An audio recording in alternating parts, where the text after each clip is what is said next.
So, I will concentrate on the Cavendish and the Sabah because yun yung siya ang may potential, no? And they are export driven. So, Cavendish banana industry, based dun sa record ng BAS, almost 100% of the Cavendish are coming from Mindanao, no? Meron lang pa kunti-kunti sa Luzon and Visayas, and it is the second major agricultural export after coconut. So, ano yung development ngayon ng Cavendish? So, balik tayo, ang Philippines, second largest exporter of bananas in the world after Ecuador. So, we have a remarkable growth rates during 2011 and 2012. And, yung export natin, na-reach niya yung peak in 2012 with 2.6 million tons. So, ibig sabihin yan, 93.9% ng banana papuntang Asia is from the Philippines. So, ito yung top importers. The biggest is, of course, yung EU, United States, and second, Russia in third, and Japan is the fourth. So, ito naman yung top 5 banana exporters, no? Second tayo, but parang 50%, no? O kalahati lang tayo sa Ecuador. So, yung Philippine banana export natin goes to the following destinations. So, ang pinakamarami is yung Japan, no? It's 41%, followed by China, which is 16% of all the Cavendish bananas that we are exporting. And the rest goes to Korea, Iran, 4%, United Arab Emirates, 10%, and Saudi Arabia, 4%. Kung titingnan natin yung Japan banana, yung binibili ng Japan, 95% are coming from the Philippines. May konti sa China, Ecuador, and others. Kung sa China naman, Philippines, 78%. Nakikita natin Thailand, Myanmar, and Vietnam. This will be our competitors in the next few years, no? If we will not put our acts together. Okay? Especially yung ASEAN Economic Community na that would be on 2015. Okay, so yan siya. Kahit malayo ang Ecuador, nandiyan pa rin yung Ecuador. Sa New Zealand naman, 65% of their bananas that they are buying outside comes from the Philippines. Sa Russia, 3%, konti lang, no? 33,500 tons. So, pinakita ko itong graph because dito sa Japan, yung peak niya, no, it's going to peak to March and then slowly going to September. Yun yung kanyang peak season. There are 7 months na mataas yung demand from Japan. So, in 2013, yung blue sa taas, May ba yan? 92,500 yen per metric ton ang bili nila sa atin. So, malayo compared to 2012 in the same period. Kaya karamihan daw, sabi ng mga multinational, outside the peak months, they chop their banana, no? Kasi walang ang demand sa Japan is low at saka low yung price. So, sa 7 months pa lang, bawi na sila sa kanilang production. Kumikita na sila. So, during the lean month, yung pinapatubo lang nila is the one who would bring fruits during the peak month season. So, pakita ko naman sa iyo yung banana import natin. Ano yung presyo sa import, wholesale, and retail price in dollar per kilogram. So, sa Japan, ang import niya is 0.80, no, per kilogram, dollars. Pag naintinda as a wholesale, the same period, 1.57, that is 2012. Tapos, pag itininda na ng retail, 2.53 kilograms, dollars per kilogram. Halimbawa, meron kang kontrata dito na 3.50 FOB. So, that would be equivalent to around 0.33, no? Dollars per kilogram. So mataas ang diferensya sa Japan, no? So, that would be a eye-opener to you kung anong gusto nyo interpretation. Sa China naman, mas mababa ang bili. Yung import nila on 2012, 0.60 ang import price per kilogram.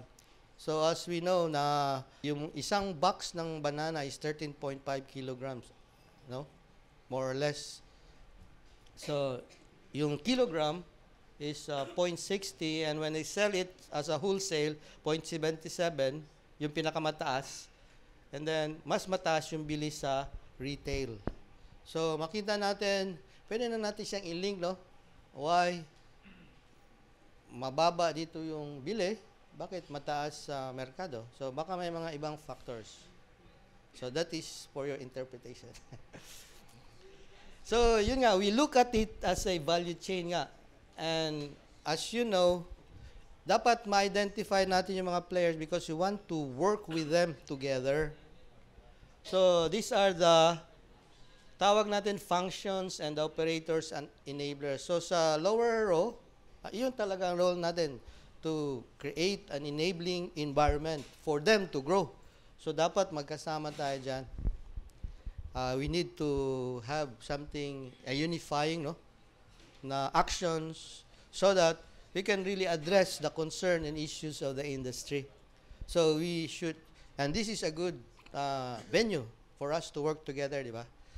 Kasi we attend yung sa DAR initiative, we attend the DA initiative, and the other initiative, and we come up with a common. So this is a result of the focus group discussion among the different stakeholders of the industry.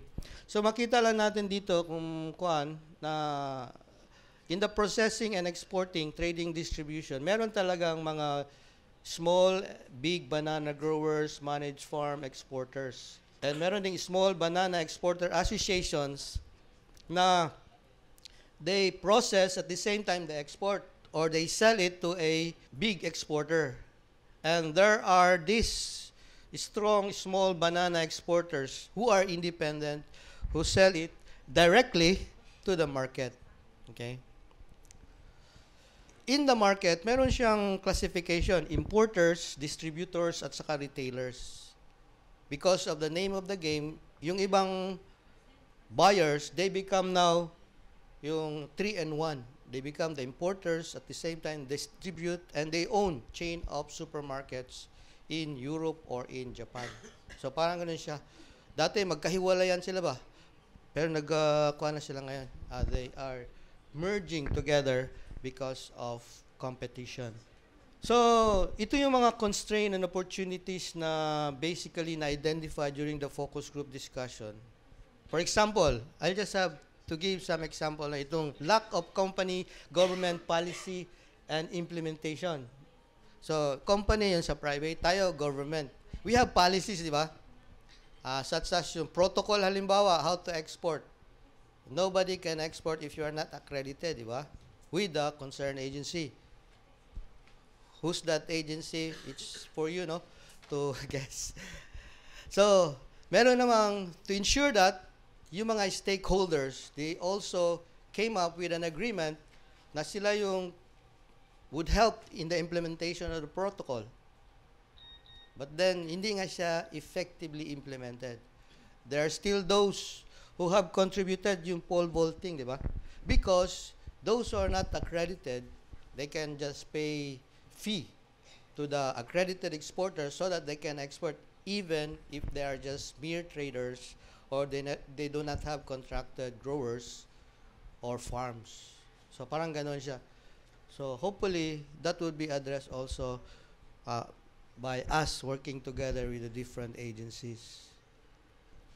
So ito yung mga initiatives that hopefully, or strategies which were always being discussed in a different mga meetings and focus group discussions held by different agencies, no? Because our main market is Japan, so ito yung gusto nilang hingin, na ma-eliminate or ma-reduce yung tariff going to Japan na 10 to 20%. So they're working on it, and parang may meeting sila next month or 2 months after during a trade mission, no, na para ma-address na ito. Institutionalized Banana Research Center. So meron tayong pending na mga laws, no? And then strict implementation nga of regulations and policies. So upgrade processing plants, improve production quality and port facilities. Because of the high cost of money, they cannot really buy the inputs necessary for the good quality product. And then kailangan din natin ng mga port facilities na world standard. Development of domestic market. Ito yung may choice ka, no? Yung mga farmers, especially the small growers. Yung small growers kasi, they cannot chop naman their banana during lean season. So they have to tap a domestic market. So yung domestic market, meron mga small growers, independent, they are selling their bananas sa market. And yun nga, dahil kailangan yellow talaga, kasi kung hindi yellow, hindi attractive. So meron silang ginawang yung ripening chamber. So they are now selling it in Cebu.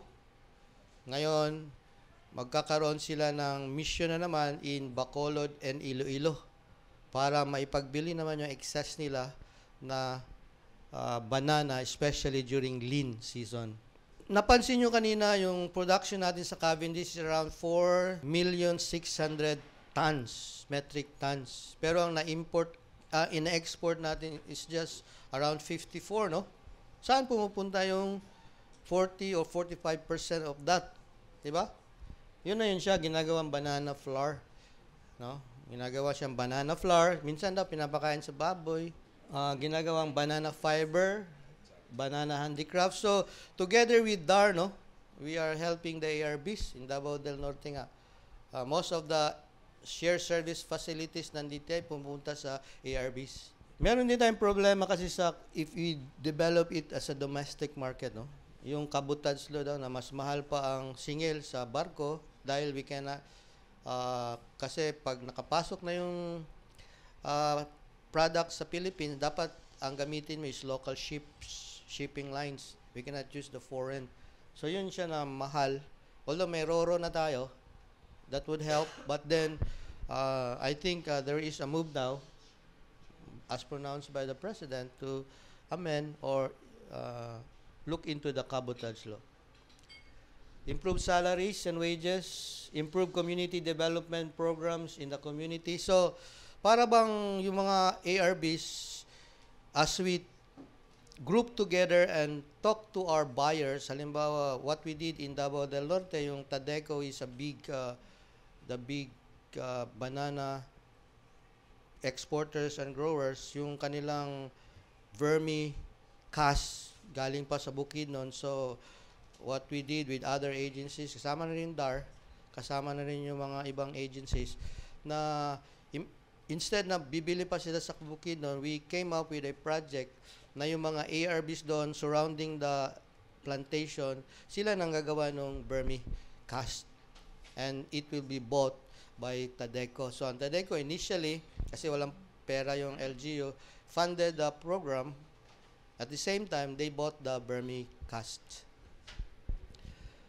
At yung pinakamahuli talaga, yung the project under JICA, we are now coming a study na ano talaga ba ang type of organization that would unify the whole industry. Kasi wala tayong one voice. There are so many voices in the industry. Walang unifying voice. Hopefully, this would be identified and this would be accepted by the different stakeholders para maging council siya as one of the yung 14 Priority Industry Development Council which reports during the cabinet meeting of the President. Ang secretariat kasi nito, Board of Investment. So dito, meron ka ng voice. So every time there is a cabinet meeting, meron na talagang venue na to present the concern of the industry. Kasi ngayon, para medyo, saan ba talaga idadala yung concern? Because there are so many groups and stakeholders. So, ito yung tinatawag na sana, na yung cluster, na there should be a champion from the private sector. Yung bang, kung siya ang, parang si Pacquiao, no? Pag mag-boxing si Pacquiao, lahat, Halos nandun sa TV, walang dumadaan na sasakyan. Parang ganun siya ba? Kung ano yung gawin ng champion, he has the integrity, no? The leadership to influence the whole stakeholders and enablers. So, yun siya ang Cavendish, fresh Cavendish yung product. Ang Saba naman, sabi nga nila, this is the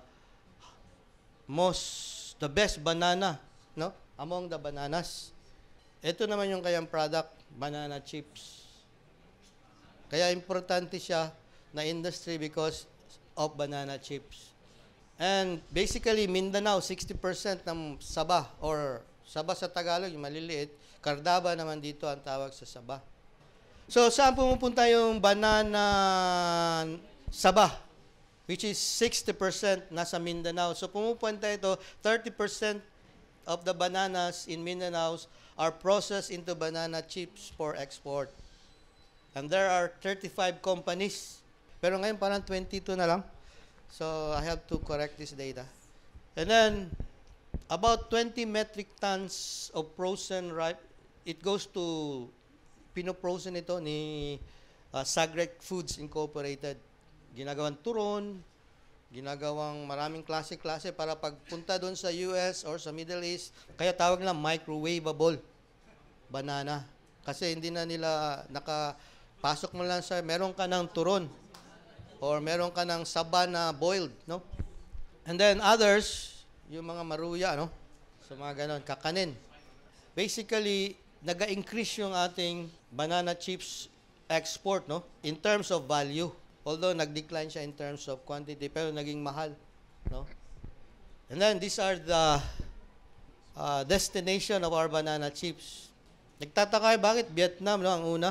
Kasi meron siyang tariff kasi pag i-ship natin sa China, magbabayad ka ng tariff. Pero i-ship mo sa Vietnam, ang Vietnam pagpunta sa China, hindi siya magbabayad ng tariff. Kaya dinadaan nila sa Vietnam so that makapasok sila sa China. Hindi tayo pwedeng magdiretso sa China, malaki yung tariff. Kasi iba ang classification from Philippines to China at saka Vietnam to China. So parang iba yung classification nila. So that's why Vietnam, halos sila yung destination natin, pero transshipment lang siya. So, business and investment opportunities, why invest in Saba? So, yun nga siya, health food siya, no? There are overseas Filipino workers and they like banana, di ba? So these are the reason why we need to invest in Saba. There is a forecast to reach 380 billion by year 2009 in global snack food. And Europe is the largest market for snack products. So, anong magandang negosyo? Banana production. Ito yung investment niya for 1 hectare. So this was a study conducted by Masikap, no, in 2012. So medyo siguro higher na yan siya ngayon kasi 2014 na. So ang problema sa banana, hindi siya commercially grown, konti lang commercially grown. So wala siyang volume. Kung meron mang banana, intercrop siya sa iba or nasa mga mga steep, parang chamba-chamba lang ba? Hindi talaga siya kuan. So it is by nature. It's not by plan. So merong mga commercial, may 10 hectares, merong 5, pero there are few. Kaya nga they cannot demand for higher price kasi they have no volume. Kaya ngayon they have to be organized as farmer.